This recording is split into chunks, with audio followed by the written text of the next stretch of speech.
네, 오늘 설교 제목은요, 지혜를 향한 초대입니다.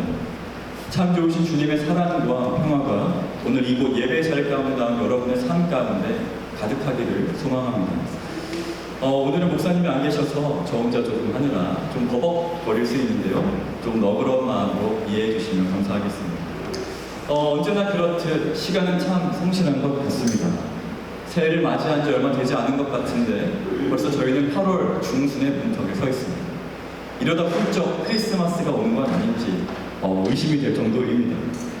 시간과 계절의 흐름을 몸소 느낄 때마다 하나님이 지으신 창조의 세계가 그 얼마나 정교하며 그 얼마나 아름다운지 실감하기도 하는데요. 오늘은 제가 집을 나서서 이 교회로 오는 길에 보니까 이제 길가에 도토리 열매들이 많이 떨어져 있는 것을 봤고, 그 도토리 열매를 자그마한 다람쥐 하나가 와서 홀짝 가져가서 남몰래 먹는 그런 장면도 제가 목격했습니다. 순간 다람쥐뿐 아니라 하나님이 만드신 그 자연의 섭리에 따라 사는 것이 창조물인 우리에게 가장 행복한 길이지 않을까, 가장 행복한 일이지 않을까라는 생각이 들었습니다. 인간인 우리도 하나님이 지으신 자연의 그 섭리에 따라서 우리 존재 안에 심어진 하나님의 형상을 따라서 사는 것이 가장 행복한 길이자 지혜 아닐까요? 이와 관련하여 기독교 초대 교구였던 성 어거스틴이 썼던 행복론, 라틴어로는 데 베아타 비타라고 하는데요. 그 구절이 하나 떠오릅니다. 이 기독교 고전이라고 손꼽히는 이 책에서 어거스틴은 우리에게 이렇게 얘기하고 있습니다. 인간은 근본적으로 결핍을 지닌 존재이므로 그를 충족해야 할 행복과 만족을 끊임없이 추구하는 존재이다 라고. 하지만 인간이 찾는, 인간이 누릴 수 있는 진정한 행복이란 결국은 하나님을 찾아가는 삶이라고 그는 이야기합니다. 이 하나님을 찾는다라는 말은요, 곧 하나님을 내 안에 모시고 있다라는 뜻이며 그분에게서 오는 사랑과 평화를 우리 삶 가운데 나날이 누리고 느끼며 살아가는 삶이란 뜻입니다. 또한 이는 지혜로운 사람만이 깨달을 수 있는 진리이죠. 비전교회 성도 여러분 어떻습니까? 우리는 하나님을 찾아가는 삶으로부터 우리의 행복과 만족을 느끼는 사람인지요? 아니면 외부적 세상으로부터 외부를 향해 끊임없이 욕망하고 끊임없이 추구하는 어리석은 사람으로 살아가고 있는지요? 그리스도인으로 사는 것은 비단 우리가 현실에 발을 딛고 살지만 하나님의 나라를 바라보며 그 영원한 안식과 평화를 바라보며 사는 삶입니다. 그리고 이는 모든 그리스도인에게 열린 하나님의 초대입니다. 오늘은 잠언 말씀을 통해 하나님이 우리에게 말씀하시는 성경적 지혜란 무엇인가, 참된 지혜란 무엇인가 깊이 살펴보려고 합니다. 이를 통해 우리의 삶과 신앙을 재점검하고 교정하는 시간을 가지시길 바랍니다. 우리 구약의 지혜서라 불리는 잠언은 바늘 혹은 찌를 잠자에 말씀 원자를 써서 잠언이라고 표기합니다. 뜻 자체로는 바늘로 찌르는 말이란 뜻이고, 이는 곧 하나님의 말씀은 우리의 잘못과 우리의 어리석음을 찌르고 올바른 길로 인도하는 말이란 뜻으로도 해석이 됩니다. 특별히 오늘 잠언 본문은요, 어리석음과 대조되는 하나님의 지혜, 즉 참된 지혜에 대해 우리에게 일러주고 있습니다. 그렇다면 잠언에서 말하는 성경적 지혜란 과연 무엇일까요? 우선 1절을 보니까 지혜가 7 기둥을 깎아 세워서 집을 짓는다라고 말하고 있습니다. 여기서 숫자 7에는 특별한 의미가 담겨 있는데요. 왜냐하면 성경에서 숫자 7은 그 자체로 완전수를 의미하기 때문입니다.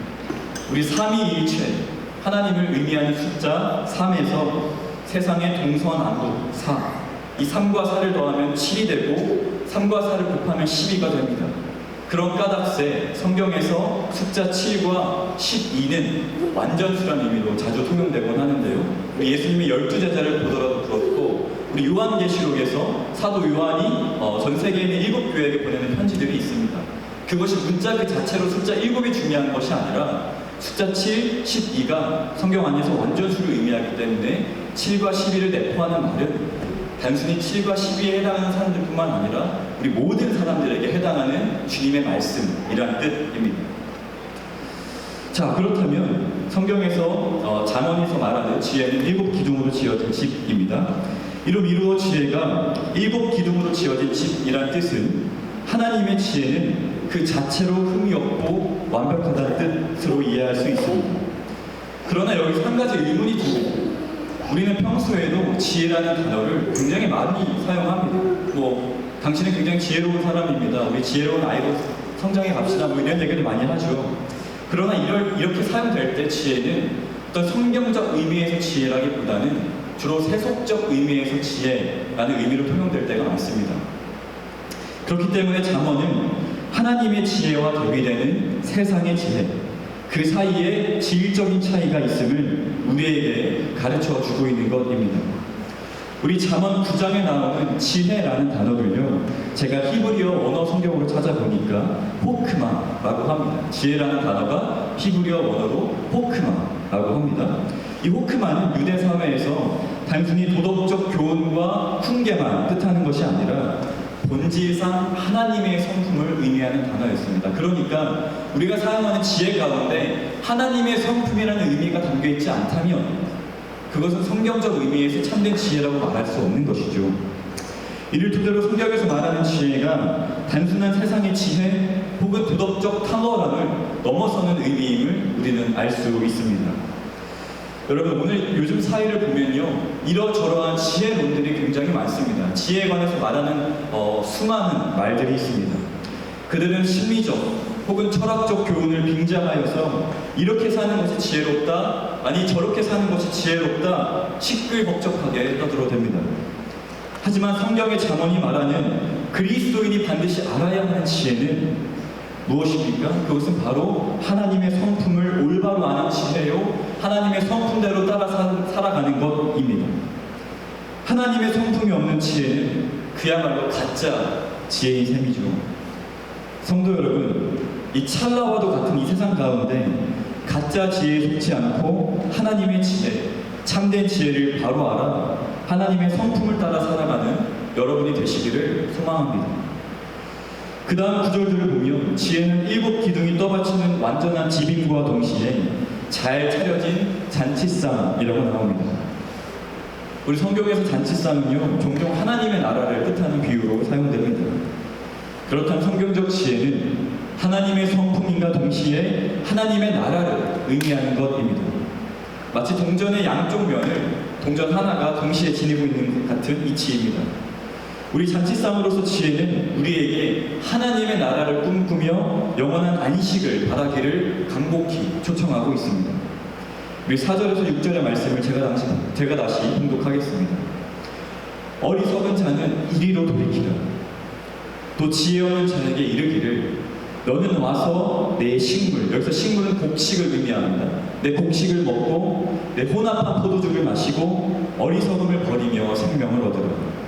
명철의 길을 행하라 하느니라. 이처럼 잠언에 기록된 지혜는 잔치상, 즉 하나님의 나라가 우리 모두에게 열려있음을 시사하고 있습니다. 그러니 어리석고 지혜롭지 않던 자라고 할지라도 하나님의 나라, 그 잔치상의 자리에 함께 초청받고 있음을 전달하고 있는 것입니다. 그러므로 이 말씀을 통해서 혹여 지금의 나의 삶이 혹은 나의 삶뿐만 아니라 내 이웃의 삶이 하나님의 잔치상, 하나님의 영원한 나라와 멀리 떨어져 있는 것처럼 보인다면 나의 발걸음과 내 이웃의 발걸음을 돌이켜 참된 지혜의 삶, 참된 지혜의 길로 인도해내는 지혜로운 우리가 되어야 합니다. 그 다음 잠언 10절의 말씀입니다. 주님을 경외하는 것이 지혜의 근본이요 거룩하신 일을 아는 것이 명철의 근본입니다. 아멘. 이는 비단 우리에게 좀 익숙한 구절이죠. 우리 여러분, 잠언의 주된 저자인 솔로몬은 지혜의 근본 혹은 명철의 근본이 하나님을 바로 알고 경외하는 것이라고 얘기합니다. 사람이 하나님을 알고 경외한다는 것은 풀어 말하면 하나님의 뜻과 말씀을 경청하고 실천하고 그 앞에 끝없이 겸손하며 순종하는 것을 의미합니다. 네, 어찌 보면 당연한 말이죠. 우리가 늘상 들어왔던 이야기입니다. 여러분, 그러나 지혜의 왕이라 불리던 솔로몬, 그 왕의 추락한 말년을 바라보면 한평생 주님의 지혜를 따라 사는 것이 그렇게 호락호락한 일이 아님을 알 수 있습니다. 그러므로 잠언의 저자도 하나님을 따라 사는 삶, 참된 지혜의 삶을 우리 평생토록 잊지 않으며 살아가기를 간곡히 요청하고 있는 것입니다. 이는 달리 말하면 솔로몬 왕이 겪었던 것처럼 이 세상 밖에 우리를 향한 달콤한 유혹들이 너무나도 많기 때문입니다. 세상의 달콤한 유혹이란 뭡니까? 하나님을 알지 못하고 우리가 교회에 나와서 하나님을 안다고 하더라도 마치 하나님이 없는 것처럼 살아가는 것, 자기 뜻대로 자기 의로움에 취해 살아가도록 만드는 것이 바로 세상의 달콤한 유혹입니다. 단순히 세속적 욕망을 부추기는 것만이 달콤한 유혹이 아니라 우리가 교회에 나와서 신앙생활을 한다고 얘기하면서도 마치 하나님이 없는 것처럼 살아가는 것, 그것도 세상의 달콤한 유혹, 사탄의 유혹이라고 이야기할 수 있습니다.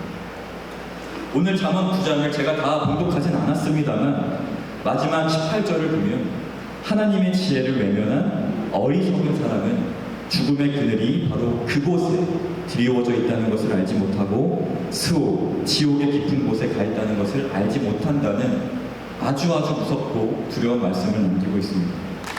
여러분, 하나님이 부재한 세상은요, 순간 달콤해 보이지만 지옥으로 가는 하얀 길입니다. 이것을 우리는 바로 알아야 합니다. 마치 요즘 교회가 많이 세상 가운데 전해져 있고 우리 삶에 익숙해져 있다 보니까 마치 어떤 도덕적 교훈의 일환인 것처럼 혹은 철학적 교훈의 일환인 것처럼 복음이 선포될 때가 많은데요. 이 잠언 기자는 우리에게 확실하게 이야기하고 있습니다. 하나님을 경외하는 것, 하나님을 올바로 알지 못하는 지혜는, 그러한 교훈은, 그러한 복음은 세상의 달콤한 유혹이요, 가짜 지혜라고 잠언 기자는 우리에게 이야기하고 있는 겁니다. 하여 성경에서 말하는 인생의 두 갈래 길, 즉 지혜의 길과 어리석은 길 중에 늘 지혜의 길을 사모하며 그 길을 따라 살아가시는 여러분이 되기를 소망합니다. 우리 하나님의 영원한 나라에 비견하면 정말 먼지와도 같은 이 세상에서, 이 특별만한 세상에서 우리 보이는 것에만 연연하여 살지 않고 세상의 거짓된 유혹, 달콤한 유혹을 뿌리치며 하나님을 올바로 알고 경외하며 살아가는 우리 성도 여러분이 되시기를 소망합니다. 그 길 끝에 예수 그리스도의 사랑을 나누고 정의를 세우며 평화를 전하는 하나님 나라에서 하나님 성품의 삶, 참된 지혜의 삶을 한평생 바라보며 그 곁을 한시도 떠나지 않는 성도 여러분 되시기를 주님의 이름으로 소망합니다. 전 한 가지 소망이 있습니다. 우리 교회가 비록 크진 않죠. 그러나 전 세대가 함께 있습니다. 그러니 제가 아이들과 함께 지낼 때는 이 아이들이 항상 하나님을 바로 알고 하나님의 지혜대로, 마치 예수님이 그러하셨던 것처럼 하나님의 지혜를 따라 무럭무럭 성장해 갔으면 좋겠다는 마음이 한편에 있고요. 다른 한편으로는 저보다 제 나이에 두어 목절은 더 사신 여러분들을 바라보면서 저분들이 한평생, 솔로몬의 추락한 말년이 아니라 한평생 저분들이 영원한 하나님의 나라에 들어가시기까지 주님을 경외하며 살아가시는 분들이면 좋겠다라는 마음이 제 마음 가운데 항상 있습니다. 이 마음을 여러분도 함께 이 설교 말씀을 통해서 느껴주시면 감사하겠습니다. 이 설교를 정리하려고 합니다. 여러분, 앞서도 말씀드렸지만 요즘 세상을 보면요, 여러 가치관, 진리관들이 참 난무합니다. 뉴스를 봐도 그렇고요. 나도 옳고 너도 옳다고 합니다. 서로 옳다 그러니까 정말 옳은 것이 무엇인지 알지도 못합니다. 우리 이럴 때일수록 그리스도에는 깨어있어야 됩니다. 세상과 벽 쌓고 담 쌓고 지내자는 얘기가 아닙니다. 세상과 교류하지 않고 단절하자, 그런 이야기가 아닙니다. 이럴 때일수록 하나님이 우리에게 보여주신 참된 진리와 참된 옳음이 무엇인지 명확히 알고 그에 따라 살아가며 이 세상 가운데 그리스도인의 모범을 보여야 한다는 의미입니다. 사랑하는 비전교회 성도 여러분, 간곡히 바라기는 우리 모두 하나님의 지혜를 우리 삶의 근본으로 하여 살아가기를 소망합니다. 그리하여 하나님의 영원한 나라, 무궁한 안식을 바라보며 이 땅 가운데서도 참된 행복과 기쁨을 누리는 삶이 되시기를 소망합니다. 그 길 가운데 주님께서 말씀하신 세상의 빛이요, 세상의 참된 소금으로 살아가는 성도 여러분 되시기를 주님의 이름으로 소망합니다. May the loving peace of our Lord be with you all as we gather here today's worship. Nowadays, I'm feeling like time flew by.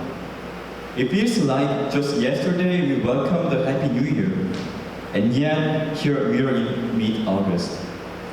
Every moment we experience the passing of time and seasons, I'm reminded of the sophistications of God's creation, God's Word. Today's morning, as I walked from my house to the church, I saw acorns scattered along the roadside, and even caught a glimpse of squirrel grabbing one. To me, the moment of innocent survival appeared so lovely. It reminded me that living in accordance with nature's rhythm, which is God's design, being true happiness for all creations. I think it is also our happiest way to follow the Imago Dei, which is the image of God within us. Just as the squirrel follows its natural rhythm. This thought brings to mind Saint August, De Beata Vita, which is the happy life for Christians. It says here that human beings fundamentally deficient, so we have to continually seek happiness and satisfaction in our lives. However, he said that true happiness for us, for Christians, is found in a life-seeking God, which means being with God and experiencing God's love and peace. This understanding is accessible only to the wise. Then today, I'd like to ask you, are we the wise who seek God and find joy in God's presence? Or are we the foolish who endlessly crave and chase after the world or materialism? To live as Christians means to ground ourselves in reality while simultaneously yearning for the eternal last and joy of God's kingdom, an invitation open to all believers. I'd like to invite you to dip into the biblical concept of wisdom as revealed in Proverbs, reflecting our lives and faith in light of it. Proverbs, known as the Book of Wisdom, teaches that God's word penetrates like a needle, correcting our faults and guiding us rightly. Today's scripture from Proverbs emphasizes the contrast between human foolish and biblical wisdom. First, verse 1 mentions that wisdom building is a house with 7 pillars, with a significant number symbolizing completeness in the scripture. This suggests that God's wisdom is flawless and perfect. Whereas we often speak of wisdom in secular terms in our daily lives. Proverbs teaches us about the qualitative difference between God's wisdom and human's wisdom. The Hebrew word for wisdom in Proverbs, chokmah, signifies not just moral teachings, but essentially the nature of God's self. This redefines wisdom beyond mere moral experience, excellence, to encompass understanding and living according to God's nature. In the following verses, wisdom is also similar to a well-set table, often a metaphor for the kingdom of God in the Bible. Thus, the biblical wisdom is not only an attribute of God, but also represents God's kingdom, inviting us to eternal rest and peace. Let all who are simple come in here, she says to those who lack judgment. Come, eat my food and drink the wine I've mixed. Live your simple ways and you will live. Walk in the way of understanding. This invitation extends to everyone, wise or foolish, to participate in God's feast, in God's table. If it seems like my life or anyone around us is far away God's table, God's word, God's kingdom, I hope you all help guide our steps back to the right way for ourselves and themselves to follow God. Next, Proverbs chapter 9 verse 10 tells us, The fear of the Lord is the beginning of wisdom, and knowledge of the Holy One is understanding. This familiar verse summarizes the essence of the biblical wisdom. Knowing God, which involves listening to God's will, acting on God's word, and living in humble obedience before God. The life of King Solomon, often referred to as the King of Wisdom, shows that living wisely according to God is not an easy task, emphasizing the importance of persevering in this pursuit despite the world's many temptations. As we reflect on these teachings in Proverbs, let us not be swayed by the fleeting pleasure of the world, which lead to that destruction. These days, the world says, I'm right and you're right. So since we're right, we can't even tell what's the real right, what's truly right. At times like this, Christians must be awake. It's not about building a war with the world and living. It means that we should know clearly what the true wisdom in the Bible, what's the true wisdom, what's the true right of God has shown us and living accordingly. I hope you all to pursue the path of wisdom, striving to live as God's people, sharing Christ's love, enacting justice, and delivering peace.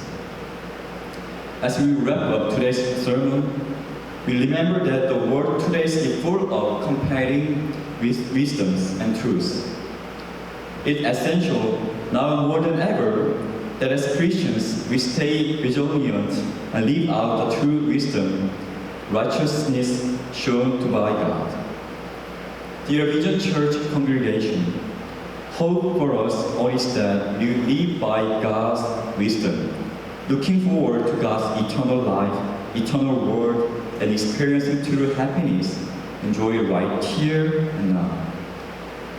May we remain in the light and salt of the earth as the Lord has called us to be. Amen. Let us pray. 다 함께 기도하시겠습니다. 주님께서 뜻하시고 말씀하신 바 이 세상 살아갈 동안 하나님의 지혜를 떠나지 않은 우리가 되게 하옵소서. 내 안에 심어진 하나님의 성품을 따라 참된 행복, 참된 기쁨을 누리며 살아가는 삶이 되게 하옵소서. 혹여 우리가 어리석은 길을, 세상의 달콤한 유혹을 따라 살고자 할 때 그 어리석은 길로부터 우리를 돌이키사 당신의 영원한 나라를 다시금 걸어가게 하옵소서. 지도자여 모사이신 우리 주 예수 그리스도의 이름으로 기도드립니다. Our Lord, keep us close to your wisdom throughout our lives. Let us live following the essence you have instilled in us, and turn away from foolish paths when we are tempted. In the glorious name of Jesus Christ, we pray. Amen.